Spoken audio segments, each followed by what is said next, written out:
Hello po. Hello po? Ma'am, si Daddy Frankie to, mawalang galang na po. Nandito po ako ngayon kila yung anak nyo po at saka si Steph. Noon ko pa sinabi sa iyo yan, di ba? Noon ko pa kayo gusto lumipat dito kasama si baby. Kayo lang ang may ayaw, di ba?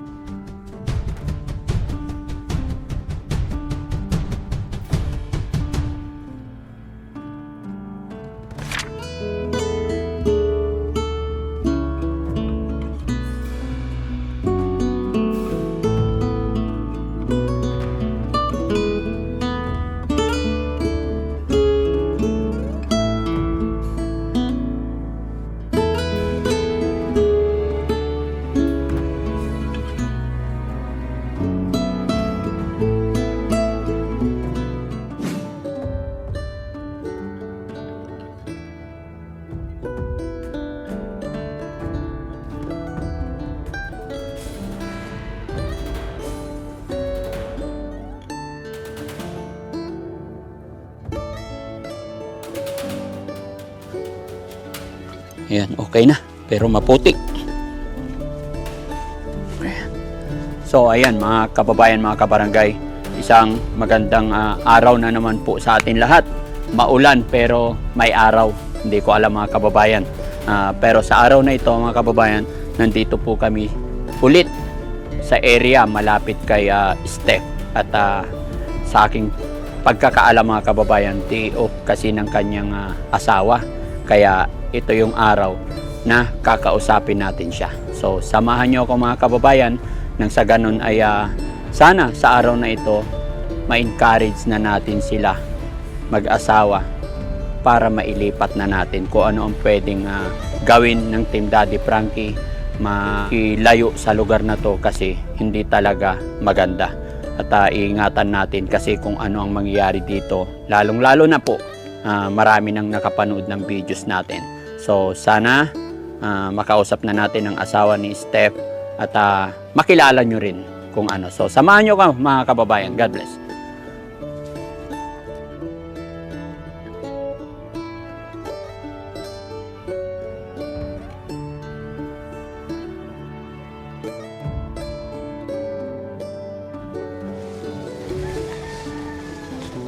Ingat ka bro, madulas ka. Kumukulog pa pero may araw.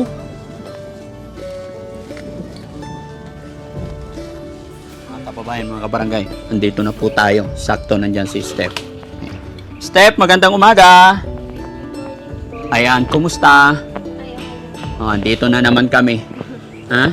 Okay lang? Teka lang, magtatanggal lang ang putik kasi maputik yung paa ko. Ang kapal. Oo. Ulan po kasi. Ganun, oo. Malakas ba ulan dito? Kanina po, malakas po. Oo.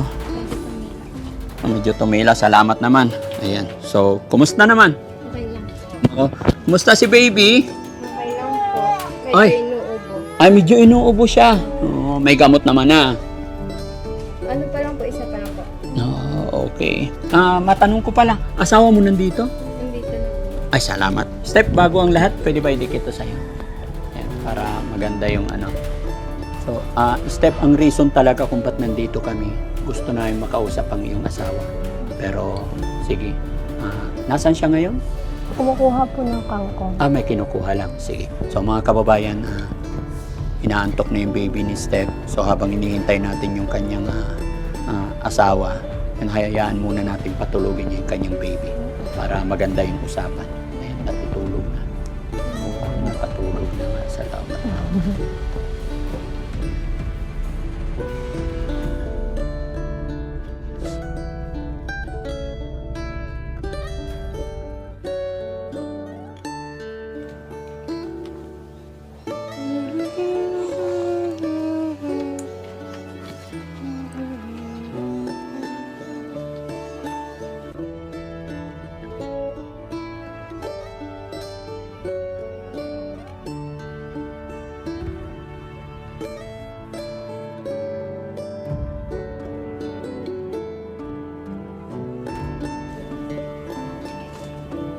Matagal pa darating yung asawa mo?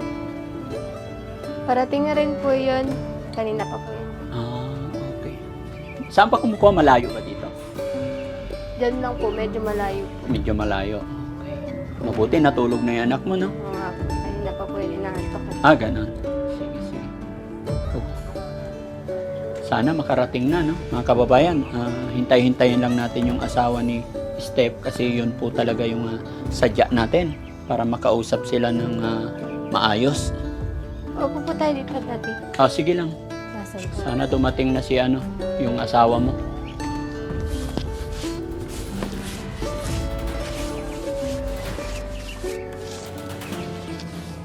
Ay na po yata. Andyan na? Andiyan na po yata. Salamat.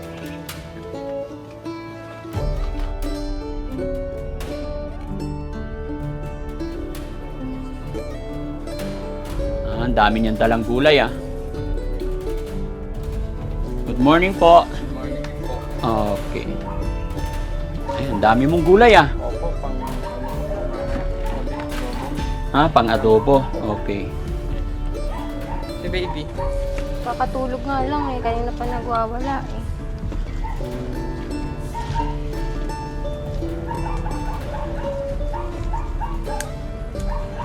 Mabuti maraming gulay dito sa inyo, no? Opo. Marami po Yan ang buhay ko. Sige, salamat. Yun talaga ang yun talaga ang dahilan ba't nandito ako. Gusto ko kayong makausap mag-asawa. Teka lang ko ako upo ka. Tabi kayo. Ayan. Sige po kayo. Pupo, daddy. Okay, sige. Pakatong ka, daddy. Ayan. Ayan. So, ayan, mga kababayan, mga kabarangay. Maraming salamat sa Panginoon kasi sa pagbalik ko dito, nadatnan na natin itong mag-asawa. Lalong-lalo. Anong pangalan mo po ulit, sir? JN po. GL? Ang pangalan ko po is Jan. Ilang taon ka na? 18 po. 18. Tapos yan, 19. 19. Mas matanda tanda asawa mo. Kasi alam mo, nakita mo naman na siguro at nasabi na rin siguro ng asawa mo na pangatlong punta na namin ngayon dito. Opo. Pero napansin ko parang may kapitbahay ka na may nagtatayo. May nagtatayo po yata nung satellite. Satellite. Kaya pala. Satellite Okay. po yata. So, yun, okay. Doon na tayo sa kung bakit nandito ako, GL. Opo. John Lloyd. John Lloyd. So, John Lloyd, kumusta ang trabaho mo? Ayos naman po. Alam mo ba, nung nilabas namin ang video, pasensya ka na, nung nakarating kami dito, na wala kami intention, gusto lang namin tumulong. Pero naging interesado kami na balik-balik dito dahil sa nakita namin na sitwasyon ng asawa mo. Na mag-isa sila dito, kasama yung anak mo, kaya nagwo-worry kami. No? Matanong ko lang, gaano na ba kayo katagal na nagsasama? Bago lang po. Bago lang kayo. Eh, babata nyo pa no? Pero, bakit, ang tanong, bakit dito mo napili itira ang iyong mag-ina? Kasi gusto ko po panindigan yung sinabi ko sa biyanan ko. Kasi dito nila kami matanggap. Hindi nila kayo matanggap. Kaya ganun po yung ginawa ko. Dito na lang po kami nag-stay. Kanino bang bahay to? Kasi pansin ko itong bahay, parang luma na. Kung bago lang kayo nagsama, kanino to? Sa lolo ko. Sa lolo. Sa pamangkin. Pati yung lupa sa lolo mo. Sa lolo ko po. Okay. Hindi ka ba nag-aalala na Nag-aalala naman po kaso wala po akong magagawa. Kailangan ko magtrabaho. kailangan magtrabaho? Kanina po. Nababata niyo pa, no? So, pinanindigan mo, yun mga kababayan, no? After ng day off niya, pag nag-day off siya, ayan, galing po siya sa, sa bundok, nanguha ng kangkong, pang-adobo daw nila, putik-putik pa. No, na, bilib din naman ako sa iyo, mo, sa edad mong yan, talagang pinanindigan mo na, pinanindigan mo yung asawa mo, mag-ina.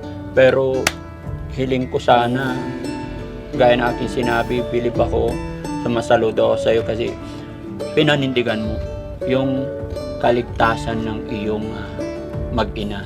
Alam mo sa panahon ngayon, hindi na biro-biro. Lagi mong iisipin, hindi naman sa hinihiling. Kung may masamang mangyari, knock to the wall, No? Hindi